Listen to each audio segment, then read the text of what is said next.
Hello my bunny besties. If you're new here, my name is Bun B. Welcome, and if you are returning, hi, how are you? It is so nice to see you again. Spring is in full swing, April is here, and we are officially at our halfway point here on Tamagotchi, our pastel kid-core city island that we are working on for this spring season, inspired by childhood nostalgia and the Tamagotchi franchise. Today we're going to be tackling a super cute urban area featuring some villager shops, including Chelsea's Flower Shop, Mary's Beauty Salon, and of course, Meringue's Bakery. Along with those homes, we will also be featuring Nook's Cranny and a beachfront pastel carnival to help bring the whole area together. So let's go ahead and get started. Alrighty besties, first things first, let's pull out our design tools and start laying down the pathing framework for this area, which is always the beginning step for any build that we work on. Also, as always, I will leave a little timestamp here on screen for anyone that would like to skip ahead to the decorating. Do feel free. I did try and keep the pathing footage pretty short this time around, so do keep that in mind if you would like to hang out and watch me path this entire area. But for those that are hanging out for the pathing, let's talk a little bit about the vibes of this build. This corner of the city is going to be inspired by Guru Town, which is one of the neighborhoods in the Tamagotchi universe, and it is heavily featured at Tamagotchi Corner Shop, which is the DS game that is the main piece of inspiration for this island, since it's the piece of Tamagotchi media that I played the most as a kid growing up. Guru Town is the hometown of Mimichi, the most girly pop Tama in the Tamagotchi universe, and she is one of the main Tamas in the headlining trio of the franchise, which also includes Mamechi and Kuchipachi, who are the three protagonists of the Tamagotchi Corner Shop series. Guru Town is marketed by its bright yellow and soft pink color palette, which we are going to bring to life here in this area, as well as its sweet shops and cosmetic stores, and is meant to embody the cheerful nature of Mimichi's personality since she hails from this area, and it features a lot of really cute activities and places to hang out. I decided that for this corner of the town, we would focus heavily on the three shops that are featured in the Tamagotchi Corner Shop game: Guru Town's bakery, flower shop, and beauty salon. The town, according to other forms of Tamagotchi media, also includes an amusement park and a grocery market, which is why I decided that Nooks would be the perfect addition to this corner, along with the beaches being decorated for a springtime carnival. I feel like at this point a carnival has to be on almost every single island that we work on. I think this is the third island in our lineup of 4 islands that we've done on the channel that have featured a beachfront carnival, so it seems like a little bit of a mainstay for the channel. But once again, I am starting first with the pathing, so that way we can get a bit of an idea of where the boundaries for each of our little micro builds are going to go in order to weave a natural looking area. I really want each spot to have its own little corner that we can decorate, but I still want them to be able to flow naturally into the other spots that'll be surrounding them. But I just really want these separate neighborhoods to also feel distinctly their own, just as we did with Mame City in our entrance speed build, which if this is your first video of mine that you're watching, I'll be sure to have the Tamagotchi playlist linked in the description box down below. That way when you're finished with this, you can go and see what we've done so far on the island. So if you like how this little corner turns out, then do feel free to check out the rest of the island in our playlist. Now, I feel like it would be a bit of a disservice to this video if I didn't use the pathing portion to discuss some very big Nintendo news that dropped recently. It's official, we will be getting a brand new Tamagotchi game coming to the Switch. I still can't believe it. I feel like we really spent our time manifesting news like that by working on this island. The game is called Tamagotchi Plaza, and it looks like a remastered version of the Corner Shop series, along with extra features from other Tamagotchi series. If you like the vibes of this island and have wanted to know what the heck I'm talking about whenever I mention the shop running feature of the Corner Shop games that I grew up with, I highly recommend checking out this game whenever it releases. I feel like Nintendo really stepped up their game, no pun intended, with the recent Switch Direct, because we are getting so many cozy titles coming to the Switch, including Tamagotchi Plaza, Rhythm Haven, Witchbrook, Harvest Moon, Grand Bazaar. Technically it's Story of Seasons Grand Bazaar, but I grew up with the franchise under the Harvest Moon title, so it will always be Harvest Moon in my heart of hearts. And last but certainly not least, the game that I am most excited for, Tomodachi Life: Living the Dream. I don't know if you were someone that ever played the Tomodachi Life series, but oh my goodness, I have hundreds of hours on the 3DS game. And if you're unsure of what the game is, the short and sweet version is that it is Nintendo's version of The Sims using Miis. The long version is that you run an island that is inhabited by Miis of your own creation that all live in an apartment building, and it is up to you to keep them happy and build relationships between them and other Miis, along with some silly mini games and some goofy moments and a lot of just really weird random humor that I love so much. And it's another casual title that I know will do some really big numbers in the cozy gaming community, and it kind of leads me to wondering, I have to ask, whether it's Nintendo or a Steam release, are there any games that you are looking forward to lately? I feel like with summer rolling around, there are so many new new games that are going to be coming out, and I am so excited. I know a bunch of people are talking about Inzoi right now. People love Infinity Nikki, so I need to know, is there anything that you're looking forward to? Anything that you've been enjoying playing so far? For me, the games I'm looking forward to the most are, of course, the new Tamagotchi game, Tomodachi Life, and I will forever be awaiting the release of Haunted Chocolatier, a game that's going to be made by the developer of Stardew Valley, but it's currently sitting with no release date as it's still in early development. And fun Bunby fact, I spent 2 years working as a chocolatier in a local chocolate shop, and I absolutely loved it. It was one of my favorite jobs of all time. It was so much fun, and I just know that this game is going to have a really special place in my heart whenever it releases. But enough about video games that are going to be coming to the Switch in the future. I am now going to focus on the fact that we are actually decorating this area, and we are starting out with Chelsea's flower shop. Now, I love Chelsea so much. I've never had her on an island before, and I really just love all of the Sanrio villagers, except for, I guess, the creature, if you know what I mean. And I just really love having her on this island. I feel like she really embodies a florist type of vibe with her outfit choice and her color scheme. So I decided to give her a really cute flower shop and turning her home into that storefront by using a combination of simple panels, some flower display cases, as well as the pergola, because I love the texture of the flowers and leaves at the top of that item. And I'm just trying to go through and do my best to make it look like a storefront. I've always found it really difficult to take a villager's home and turn it into a shop. I feel like it's easy to create faux buildings that look like shops, but when you have to actually use the end game structure of a villager house, it's really difficult because the homes are quite literally home shaped, I guess. If I had to draw a picture of a house, it would probably look like a villager house in Animal Crossing, because it's just such a classic little like square with roof and door and single window look, if you know what I mean. But I think we are somewhat successful in this area, and I really love how her specific shop turns out. It feels really clean and really inviting. Same with Mary's Beauty Salon, which is the shop we are working on right here. I really wanted this one to be very bright and inviting as well, so that way it can fit into the look of this street right here. And I also just feel like Mary is the perfect villager to own a beauty salon. She is so girly pop, she is so slay. I know that if I sat down in her beauty salon chair, she would give me the makeover of a lifetime, and I would walk out there looking like a million bells. So I had to give her the beauty salon. She is just so stinking cute. She has such great personal style, and I was really struggling with trying to figure out how to make the beauty salon actually look like a beauty salon. So I decided to kind of give it almost like a little boutique look on the outside. We have a curated little clothing rack, and I also added a really cute little vanity area where maybe Mary will do some roadside shop front makeovers to try and entice you to come inside and get a full personal style rebrand. But I am going through now and working on the upper level above the shop because I really wanted to create a more city-esque skyline by creating a taller shop area. My whole idea with the shops and the way that they're structured is to give the illusion that Mary and Chelsea both live inside their shops, and it's kind of like a shop terrace apartment style going on here. That's why I have the incline going up, because I wanted to create some terrace yards up top, which we'll get to in a little bit. But I'm going through now and trying to fill in the side area here with a manga shop actually. The reason I decided to go with a manga shop is because, as you saw, I was using wooden bookcases, and I didn't want to fill out the wooden bookcases so much in this corner that it was like nothing but wooden bookcases. So I left this one bookcase with the back facing the shop to give the illusion of it being a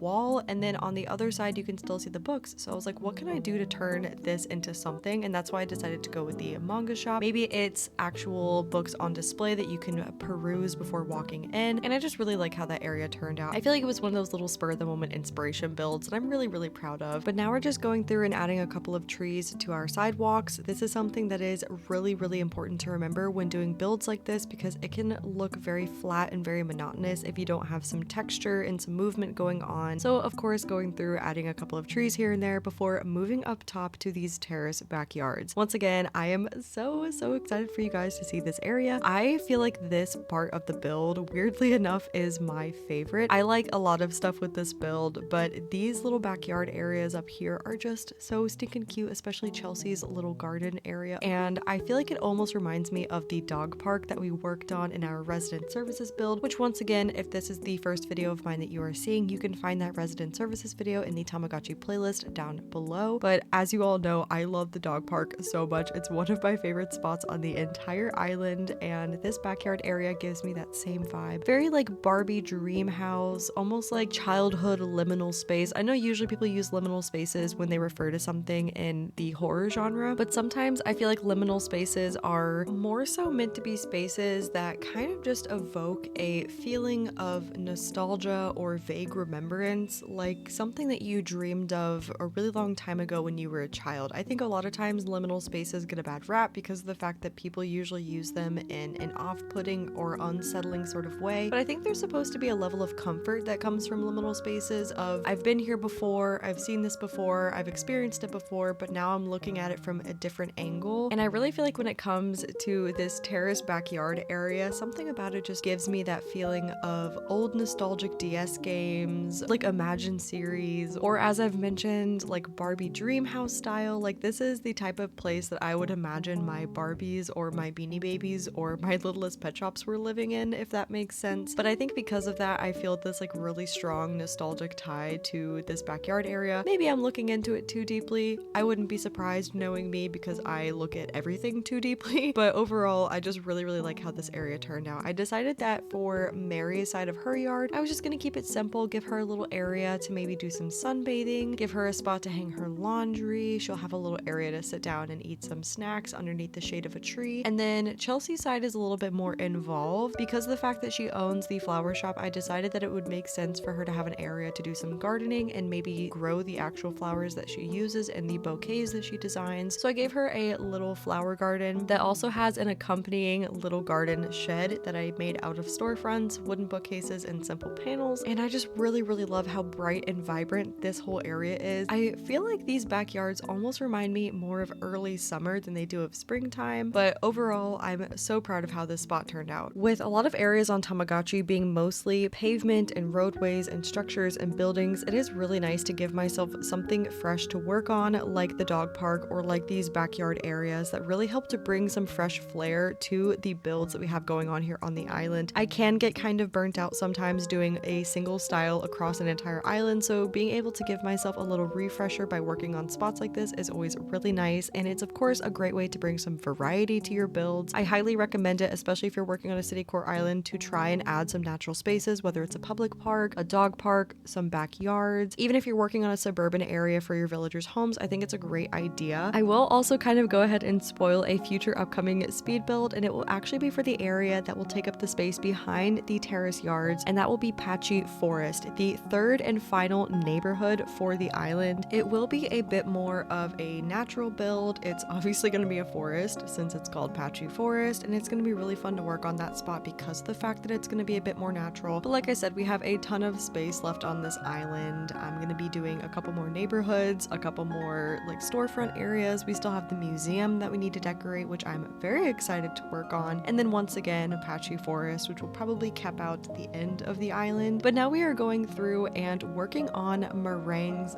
bakery. I decided to give her a pretty large area for her house because I thought it could be really fun to give her kind of an indoor-outdoor build where her bakery maybe has a patio area where you can sit down and eat your food, as well as an outside storefront, including the inside storefront. Once again, these homes are fully decorated on the inside. I've been doing that on stream over on Twitch, so if you would like to join and hang out whenever we work on these little micro areas, do feel free to come and catch a live stream. We still have a couple of homes that we need to decorate, so if you would like to be a part of that, then feel free. I'm live every Wednesday and every Friday, but I really wanted her house to feel very meringue coated, of course. That's why I decided to go with lots of pinks, lots of whites. And if you saw my sweater, it does have a cute little picture of meringue on it, and I absolutely love meringue so much. I just think that she is so adorable, and I have once again never had her on an island before, which feels like a criminal act. Like that feels like a crime on my own behalf. So I am really just trying to enjoy every single second that I get with her and trying to really do her justice by giving her a large area to run her own bakery. And there are just certain villagers like Meringue and Gale that I just love so much because of how much their designs conflict with the animal species that they are. I think because of that, it makes for a really interesting design choice for the characters themselves. And I really do like this like hyper cute, bright, girly pink design that they're given. It just makes them so interesting. And I think that Meringue's design is actually one of of the best in the game because of this. She is just so cute, and I have a lot of villagers on this island, like Vladimir, who I know is not a lot of people's favorite villager, but I have a nostalgic tie to him from some older games, and I do think that he's really stinking cute because he has this like really cranky personality. But the villager himself, he's this little cute high saturation pink teddy bear type, and he just looks so cute because of it. And Tamagotchi overall has just been so refreshing to work on because of little details like this. It's been so fun exploring this different side of Animal Crossing for myself and really just embodying the enjoyment and love that I have for these nostalgic game titles, as well as showcasing this brighter color palette for myself. It's just been really cathartic, and I know I've talked about it before, but if you are a longtime viewer of the channel, you'll know that my islands tend to all be set in the same season with very similar color palettes, but being able to switch things up has been so much fun and has brought such a breath of fresh air to this game, which it desperately needs considering how long we've all been playing it. We did recently have our 5-year anniversary, which is just so wild to think about. But once again, if you are someone that struggles with burnout or getting tired halfway through working on an island, consider doing an island theme or a color scheme that you've never done before and challenge yourself with something new. You might surprise yourself by just how much you enjoy the experience, and the end result could really be something that you never even imagined that you could create. This island in particular has really been a testament to that, and I will definitely be doing more islands in this style in the future. I do have our next island planned out, and I will be announcing it very soon here on the channel. I'm really excited for us to dive into it. Of course, I don't want to get too deep into the details because I don't want to spoil it or take away from what we're currently working on, but just know that we will be working on a very popular theme that you will not want to miss. So do stick around for that whenever we finish Tamagotchi, which will probably be sooner than you think, which feels wild because it feels like we've just started this island, and I know we've only had a couple of videos go up on the channel for it, but I feel like when I work on these types of city islands, I just tackle such huge swaths of space that it all fills itself in fairly quickly. Because of this, I feel like these sorts of islands can complete themselves in just a handful of videos, and for this island in particular, I have roughly like 2 to 3 speed builds left for Tamagotchi before our final tour. But yeah, just know that in a few weeks, we will be coming up on the end of this island, which is just so crazy. It feels so fast, but honestly, anytime I get close to an island, it still shocks me that we've completed another one. It never feels quite real up until the time of the tour, but that is one reason why I really enjoy doing these citycore islands. I really like the fact that you can take care of so much space on your island because the roadways and the pavement help take up so much space, and it feels like every build that's completed is another chunk added to the pile of finished bits on your island. So honestly, even though citycore islands can look super intimidating on the surface and feel like they take way too much brain power to put together, take the word of this head empty girly when I say that citycore islands really are so much easier than they seem. The reality is, if you're fine with going nonverbal and just placing down pathing for like 2 hours straight while watching the newest episode of your favorite TV show, then that means that you should do a citycore island. And not only all of that, but it really is incredibly satisfying to just walk through the end result of a finished area on a city themed island. So this is your sign from me to make your next island very urban. Big shocker, but I talked through all of Meringue's bakery being decorated on the outside, as well as Nook's Cranny and the start of our Carnival area. So I decided to keep Nook's Cranny very similar to just being a grocery store. I did that for the first time on Oak Hollow, and I really enjoy turning Nook's Cranny into an actual grocery store and using those more shop-like items like the shopping carts and the ABDs and things like that to really just fill out those spaces. And it was very difficult going through and trying to finish out the edge of this build where it meets the coastline. That is always something that I struggle with. It's not easy because of how winding and twisty those coastlines are, but I just tried to go through and have them transition naturally onto the beach area. And now we're going through and working on the actual entrance decoration bits for our carnival. Now, of course, we can't have a carnival without including a Ferris wheel. And as always, I'm trying to do a little bit of forced perspective with the Ferris wheel. I always find this item very difficult to decorate with because of the fact that it looks so awkward having your person stand next to it and be almost exactly the same height as the Ferris wheel itself, with the little cabinet pieces being the size of your player's head. It feels very weird to have it on the ground floor. So anytime I use the Ferris wheel, I try to put it up on a cliff to make it look taller than it is. That way you can't put your villager next to it for size reference and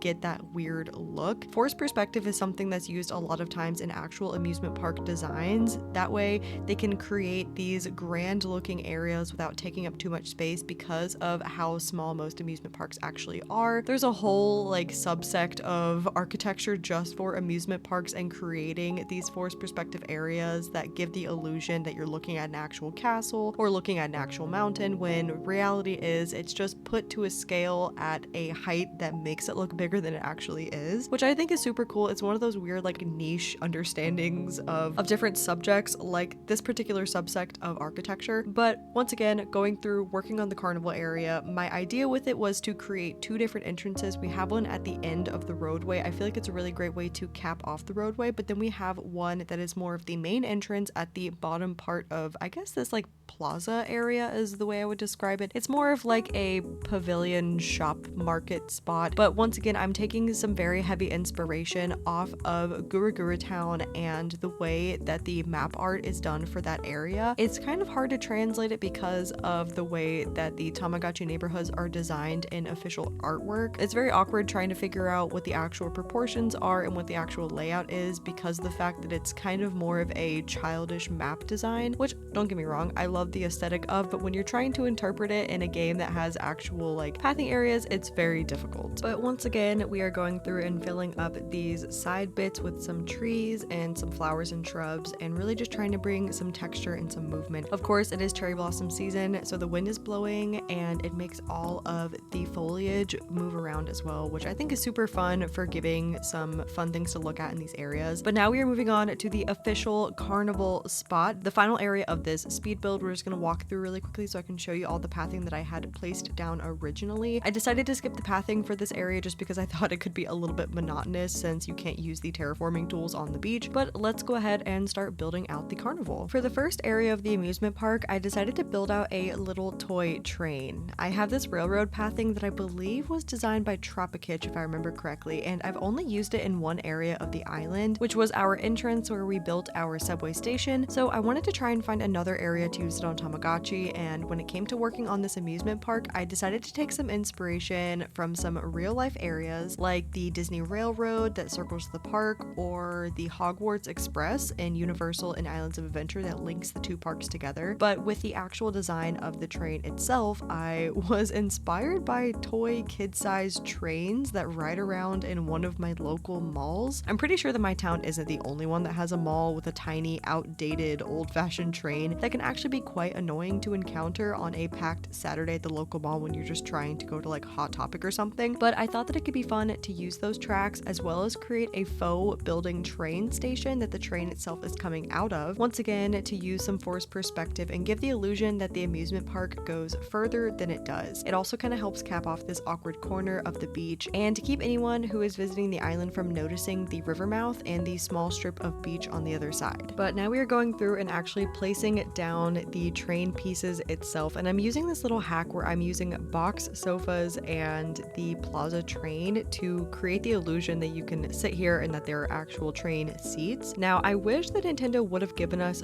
full train parts while giving us the plaza train. It feels a little painful that they only gave us the front of the train but no box cars to go with it, but we make it work in the end anyway. And as you saw, Marshall was walking around having a great time just exploring things. It was really funny watching him go into the train station. I had to kind of like bully him out so I could finish capping off the area. But now I'm going through and building out a ticket stand where you can come and buy tickets for different games or maybe buy tickets for the train itself. And it was a very awkward and tiny spot to try and build the ticket booth, but I tried to make it look somewhat like a faux building as much as I could. And now I'm just going through and trying to clutter up the actual boardwalk area. It was really difficult trying to make sure that everything looked filled in without being too cluttered. Per usual, the beaches are a nightmare to decorate on because of just trying to figure out what is an actual spot that you can use for a full-sized item. I tried to use a lot of half items like these steel fences that you see here, as well as the wooden partitions and simple panels, because of the fact that you can put two items next to each other if they are a half tile item. But now we're going through and creating some more structured boundaries between the boardwalk itself and the water. I find that this is really important to do whenever I do these structured beach builds because it helps to really define the space and make it look a bit more built instead of just pathway on the sand. And I do really like using the park fencing in this beautiful bubblegum pink shade. I think it's so pretty and it matches perfectly with the popcorn machine and the cotton candy maker. I really loved using those items here, especially because of the fact that we only have so much space on the beaches. I wanted to add food because amusement parks usually have access to some good old carnival type food, so I had to add something, but not something that would take up too much space, so it was really perfect in the end. But now we are going through and moving on to the first game station in the amusement park. I decided to use a combination of the crane game items while also still trying to build my own crane game. So we have some of the dreamy shelves that can display some stuffed animals, but I decided to also use a mixture of simple panels and the robot arm actually to make it look like it's an interactable game. I've never used this item before, but it does move if you interact with it, and I think that that's so cool. Once again, it adds a lot of really fun movement and texture to the area, and the shade of white makes it look pretty understated, which is nice as well. It kind of like blends into the color scheme that we have going on in this area. But after adding a couple more items, we're going through and adding the rest of our fencing for this lower area. Once again, super awkward to just go through and try to figure out where the fencing will actually sit, because of course the design codes will not sit super close to the water, but the fencing will. So it does look kind of funky, but I think it works if you don't look too closely at it. Now, of course, we have to also add some more amusement park games. So I decided to add a teacup ride, and I'm also using the inspection machine, I believe is what it's called. And I'm using that as like a little ticket reader, which is nice. And you can put stuff on top of the inspection machine. So it's nice if you want to like display some tickets as if somebody is reading them through the inspection machine. But I'm also adding a little seating area. I really wanted to use the Sanrio items, especially the cinema roll parasol. I think that that item is so cute, and I really haven't been able to use them that much on the island yet. So I decided to do a little seating area where you can come and enjoy your amusement park snacks. Of course, you always have those rest areas where you can come and hang out at amusement parks. You're spending the entire day on your feet, so it's really important to have those more chill areas. And I really think this spot turned out so cute. I used a mixture of the cinema roll parasols and some of the wood block chairs. I really like the combination of colors that the wooden block chair has in the pastel design. I think it matches perfectly with the parasol and the cinema roll table as well.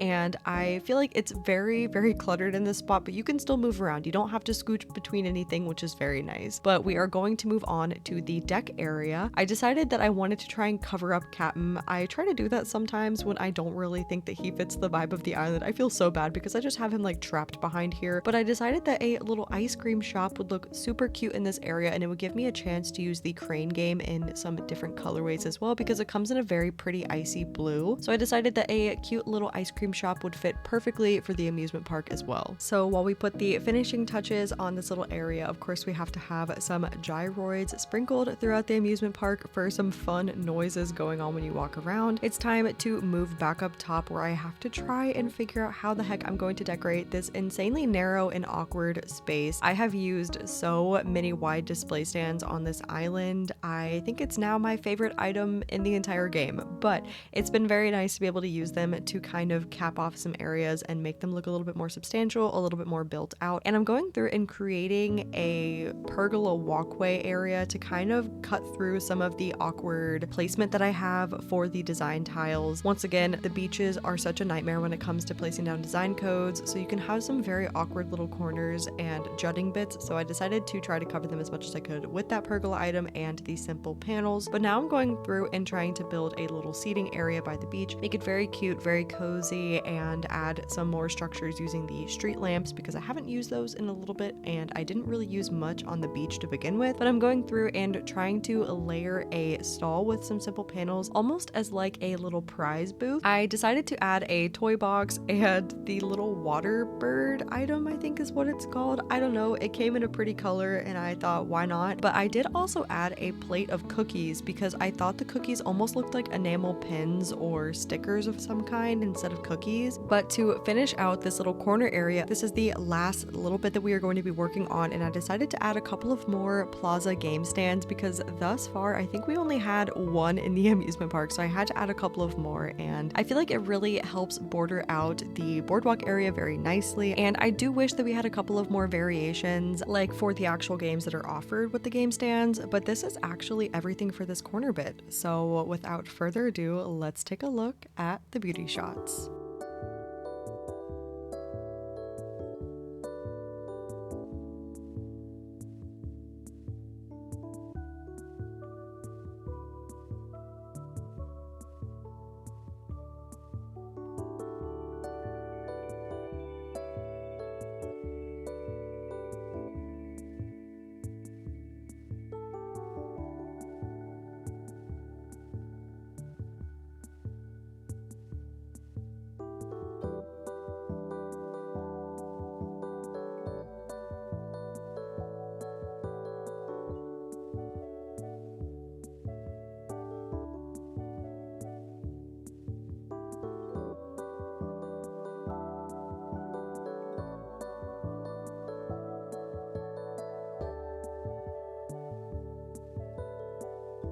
Alrighty bunny besties, that is everything for today's speed build. As always, thank you so much for watching, and I can't wait to bring you the final builds here on Tamagotchi. I'm excited to hear what your favorite area was that we worked on today, so feel free to let me know down below. And for anyone curious about the codes that I used or any of my other socials, feel free to check out the description box down below for links to everything. If this is the first video of mine that you're tuning into, consider leaving a like as it helps out the channel a lot, and subscribing as well to join our cozy community. If you are already a bunny bestie, then thank you for the continued support, and I will see you in the next video. Bye friends!